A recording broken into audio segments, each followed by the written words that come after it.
La gente buena entre las personas homosexuales como entre heterosexuales. No nos hace mejores ni peores.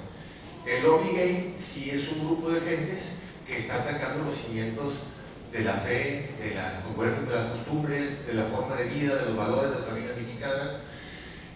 Incluso, bueno, pues ahí no solamente hay homosexuales, hay gente que tiene intereses y que está trabajando junto con ellos para lastimar a la sociedad. Y después lo vamos a comentar también cuáles son esas personas y esos intereses.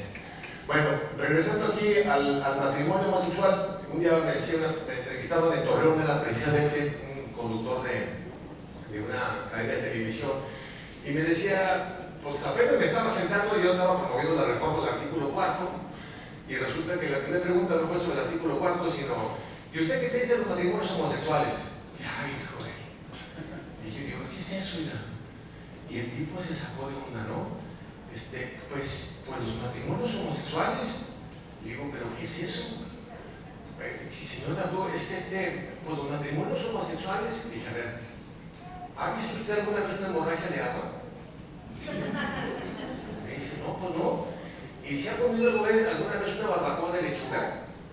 No, pues no. Bueno, pues tampoco va a haber matrimonios homosexuales, ¿sí? No venga usted a corromper el lenguaje, no venga a violentar la realidad. Matrimonio es matrimonio, protección de la madre. Y si dos varones no pueden ser madre y dos mujeres no pueden ser madre, no le podemos llamar matrimonio. Así que vamos cambiando el nombre por favor. Y ya después nos metimos a ver la entrevista, ¿no? Pero ahora vamos a profundizar un poquito más en esta situación. Siguiente. La aprobación del divorcio express.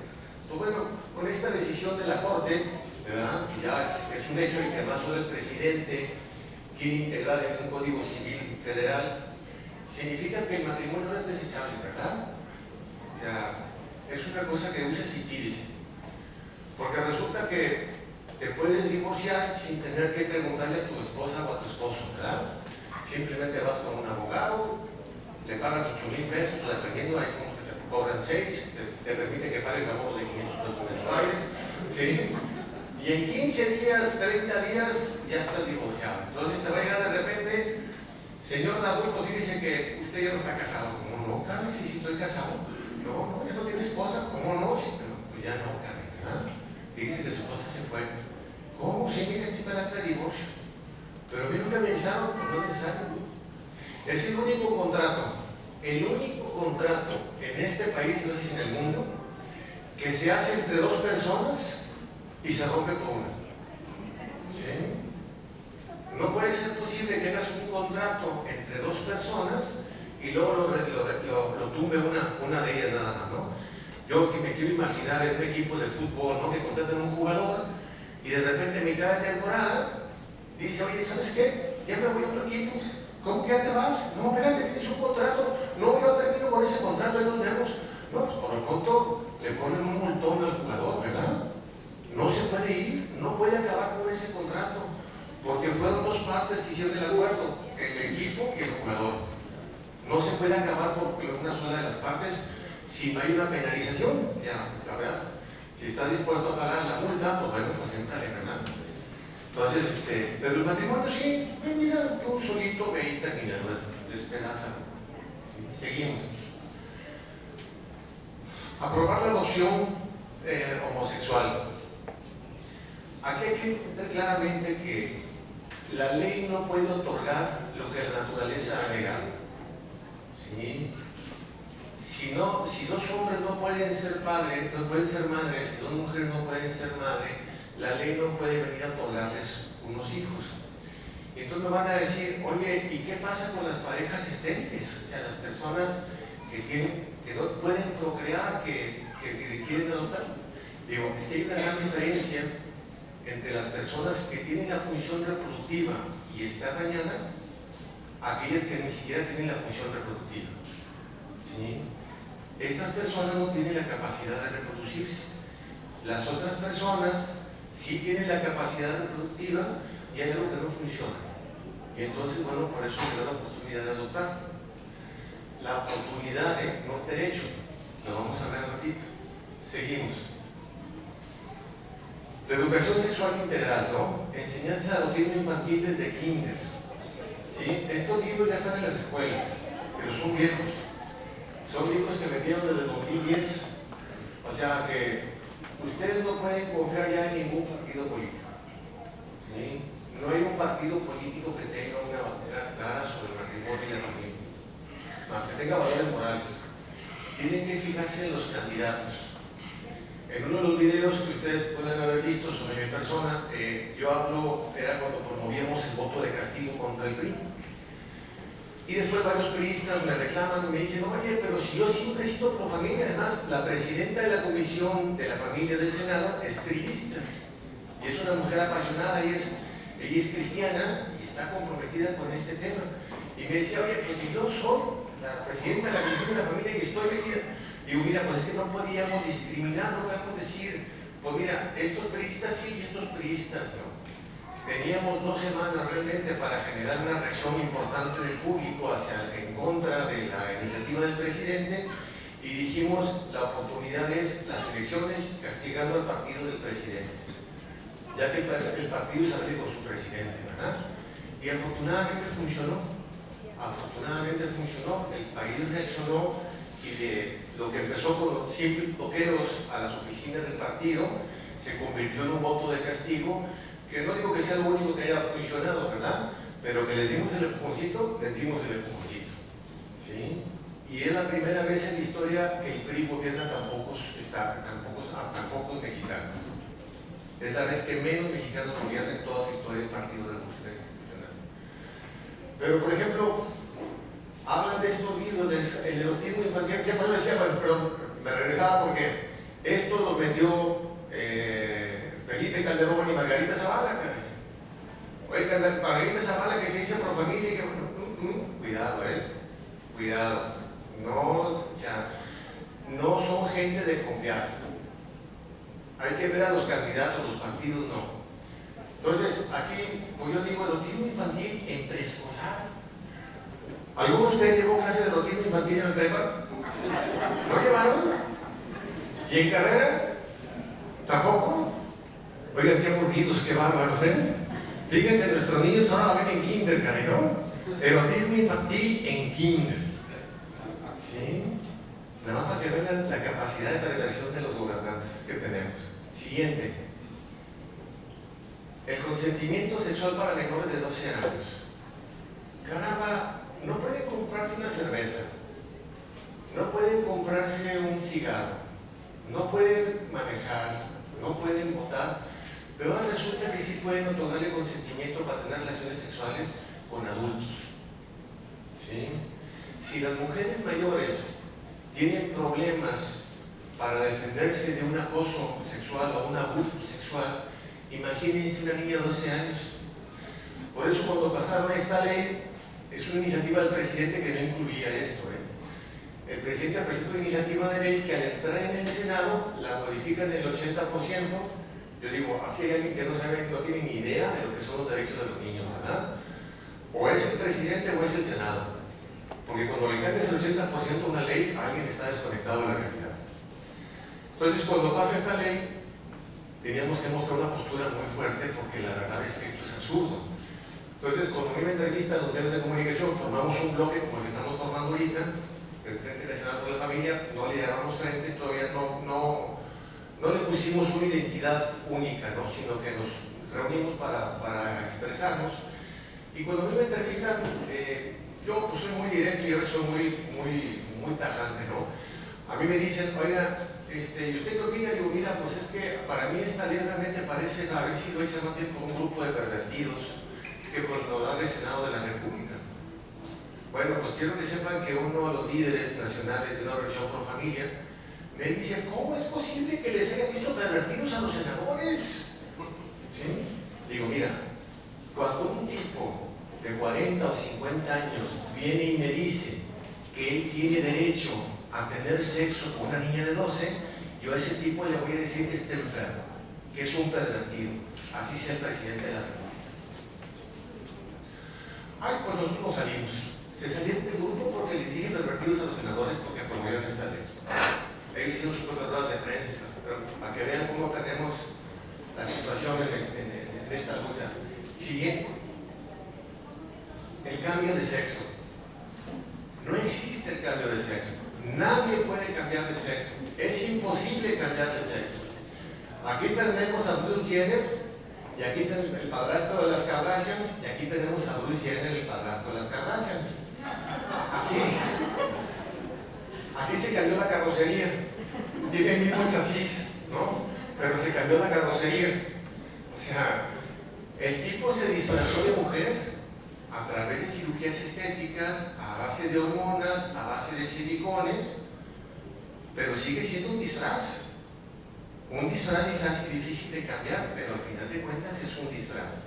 Nadie puede cambiar de sexo.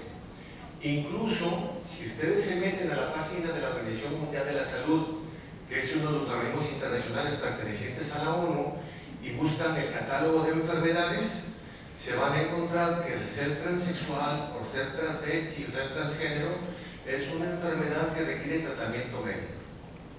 ¿Sí? Y aquí no solamente la consideramos una reivindicación social, sino que además les cambiamos el acta de nacimiento. ¿Cómo que una nueva acta de nacimiento, Karen? ¿Verdad? Yo pensé que nada más hacíamos una vez. Aquí aparentemente no. Cuando te operas, resulta que tienes que tener una acta de nacimiento. Yo les digo a los que tengan hijos adolescentes, los adolescentes que hay por aquí, o los jovencitos, que si les empieza a gustar una muchacha o un muchacho, lo primero que tienen que hacer antes de seguir esa relación es pedirle un certificado de ADN. Tienes que pedir un certificado de ADN porque resulta que se ve como mujer, se llama como mujer, tiene acta de nacimiento de mujer, pero es machito. Entonces, ¿por qué el gobierno les da la autoridad para engañarnos, caray, verdad? ¿Por qué a nosotros nos puede engañar el gobierno? O sea, nosotros tenemos derecho, cualquier persona, de saber con quién se está involucrando, ¿no?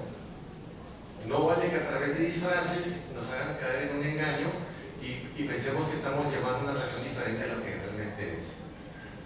Seguimos. Aquí, este comentario lo hace Cardenal Joseph Ratzinger, ya el Papa Benedicto XVI, antes de ser Papa, y es muy interesante la forma en que describe la ideología de género. Dice: la ideología de género es la última rebelión de la criatura contra su condición de criatura. Con ella, el hombre moderno se considera un ser autónomo que se construye a sí mismo, una pura voluntad que se autocrea y se convierte en un Dios para sí mismo. O sea, ¿qué dice la ideología de género? Dice: mira, los hombres se comportan como hombres no porque pertenezcan al sexo masculino, y las mujeres se comportan como mujeres no porque pertenezcan al sexo femenino. Se comportan así porque así los ha hecho la cultura, la sociedad. Y como la cultura te puede hacer de mil maneras, pues bueno, pues todo se va. Entonces hay países que tienen 20, 30, 40 diferentes orientaciones sexuales. Yo la verdad es que ya le he metido creatividad al asunto y no llego ni a 10, ¿verdad? O sea, necesito ejercitarme un poco más. O sea, no sé dónde sacan tantas orientaciones sexuales. ¿Sí? Pero tienen eso. Seguimos. La bestialidad también sería parte de esta orientación sexual, el sexo con animales. Fíjense, Alemania y Dinamarca y otros países la legalizaron junto con la homosexualidad desde el 69. O sea, anteriormente la homosexualidad era un delito, lo cual no debe ser. ¿Sí? Todavía hay países, por ejemplo en África, donde incluso hay pena de muerte para la gente que es homosexual, lo cual no es correcto. Incluso hace 15 días aproximadamente, hace un mes, en Canadá, la Suprema Corte, que aparentemente está peor que la nuestra aquí, ha autorizado, ha dicho que hay ciertas relaciones sexuales entre animales y seres humanos que son legales. O sea, la verdad no puede ser por decreto, ¿no? No puede ser porque una autoridad dijo que así era. ¿Sí? Es absurdo que el hombre se esté relacionando con animales. Sí, pero bueno, aquí tenemos esto, por ejemplo, seguimos. Yo estoy seguro que nunca han visto una campaña de este tipo, ¿no? La violencia sexual hacia los animales debe ser castigada, no más víctimas de zoofilia. Siguiente. Ayuda a los 13 perros víctimas de abuso sexual rescatados en Pereira. ¿Cuándo serían ustedes que iban a ver una cartelera de estas? ¿Ah? Pero esto es legal, ¿verdad? Ahorita en Alemania y Dinamarca acaban de prohibir la zoofilia, sí, pero no porque sea intrínsecamente malo para el ser humano. La prohibieron porque se quejó la Sociedad Protectora de Animales. Sí. Pues sí, oye, si te dicen, es que los animalitos no tienen capacidad de expresar su consentimiento sexual, ¿no? Tienes razón, oye, ¿cómo sabes que la chinita quiere tener sexo contigo? ¿No? A lo mejor le duele la cabeza, ¿no? Entonces dices, es absurdo que haya sido la motivación de la Corte, ¿no? O de los legisladores para prohibir la bestialidad. Pero bueno, nomás para que vean lo que podemos llegar. Seguimos. Nos pueden meter a la cárcel como este pastor en Suecia, que por citar la Biblia, en Corintios 1, donde dice Pablo, los que practican la homosexualidad no heredarán el reino de los cielos. Pero dice, la práctica de la homosexualidad, o sea, los homosexuales, las prostitutas, y menciona como hay como 8 pecados, no heredarán el reino de los cielos, ¿verdad? Y resulta que por ese discurso lo consideran un discurso de odio. Entonces ahora resulta que la Biblia es una promotora de odio, ¿sí? Entonces nos van a meter a la cárcel, no importa que lo estemos diciendo dentro del templo, que sea un ministro de culto, como un pastor, un sacerdote o un obispo. ¿Por qué? Porque es más importante la orientación sexual que la objeción de conciencia o la creencia religiosa de las personas. Que ese sí es un derecho humano, ¿sí? La libertad religiosa es un derecho humano fundamental. Las preferencias sexuales no, porque es una conducta, precisamente es una preferencia. No puedes convertir en derecho humano una decisión personal de comportarte de cierta manera. No podemos convertir en derecho humano pues bueno, pues a mí me encanta agarrar la jarra, ¿verdad? Entonces lo convertimos en derecho humano, ¿verdad? Y al rato pues el gobierno tiene que proveer del alcohol y luego algo para curarnos la cruda, ¿no? Menudo para todos gratis, ¿no? ¿Qué es lo que está pasando con el SIDA, verdad? Mucha gente se está enfrentando a SIDA o se sigue enfrentando a SIDA, pues porque viven una sexualidad irregular, como lo vamos a ver también más adelante, pero ahora resulta que nosotros estamos pagando por esa conducta desordenada de estas personas. ¿Sí? Entonces, bueno, pues también que nos paguen las demás. Vamos a cada conducta desordenada que el gobierno entre a hacer la reparación. Entonces, si agarramos la jarra el sábado, que el domingo haya menudo gratis para todos, ¿no? Con una buena cantidad de picante. Seguimos, pero además a los padres de familia, por ejemplo, a David Parker, este señor de Massachusetts, fue arrestado porque fue a reclamarle a la escuela y decirle cómo es posible que a mi hijo de 5 años le estés enseñando a que cuando crezca puede ser homosexual o bisexual o transexual, todas estas cosas. Dijo, mire señor Parker, es que en este estado, Massachusetts, el matrimonio homosexual es legal. Y por lo tanto, su hijo tiene derecho a saber que esa es una opción de vida que él tiene para cuando crezca. El papá obviamente se puso furioso, llamando a la policía, lo metieron a la cárcel. Aquí está compareciendo ante el juez, está con las esposas enfrente. Lo multaron y le prohibieron acercarse a la escuela de su hijo a más de 200 metros. Lo más que se puede acercar son 200 metros a la escuela de su hijo. O sea, de ese tamaño. Y es muy interesante esto, ¿sí? El entender que esto ocurrió porque el matrimonio homosexual era legal en Massachusetts, porque lo vamos a ver al rato. Son de las consecuencias, de los efectos colaterales de esto que la gente dice, mira, pues déjalos, cada quien su vida, ¿no? No es que sea nada más eso, es todos los efectos colaterales que trae. Seguimos. Bueno, aquí no sabemos quién va a ser la primera, pero al final de cuentas, este proyecto veíamos venir esta situación desde hace tiempo y empezamos a trabajar en cómo resolver el problema. Lo estábamos enfocando en la Suprema Corte como la fuente del problema, por todos estos juicios absurdos que ahorita vamos también a comentarlos. Pero decíamos, ¿y qué podemos hacer para pagar la Corte? ¿Cómo van a cambiar? O sea, andamos buscando planes por otros lados hasta que nos encontramos con alguien, porque andamos consultando con una gran cantidad de personas, y alguien me dice, oye, ¿Y por qué no es una reforma constitucional ciudadana? ¿Y qué es eso? Porque nunca se ha visto. Pues resulta que en mayo del 2014 se había autorizado como parte de la reforma política, se había incluido en la Constitución, el que los ciudadanos pudiéramos presentar iniciativas para reformar la Constitución. Entonces digo, a ver cómo está eso, y ya me expliqué, dije, esto es lo que estábamos buscando, ¿verdad? Y desde ese momento empecé a trabajar en preparar una reforma constitucional. O sea, lo único que está arriba de la Suprema Corte es la Constitución. Y arriba del presidente, la Constitución. Por eso decidimos irnos a la ley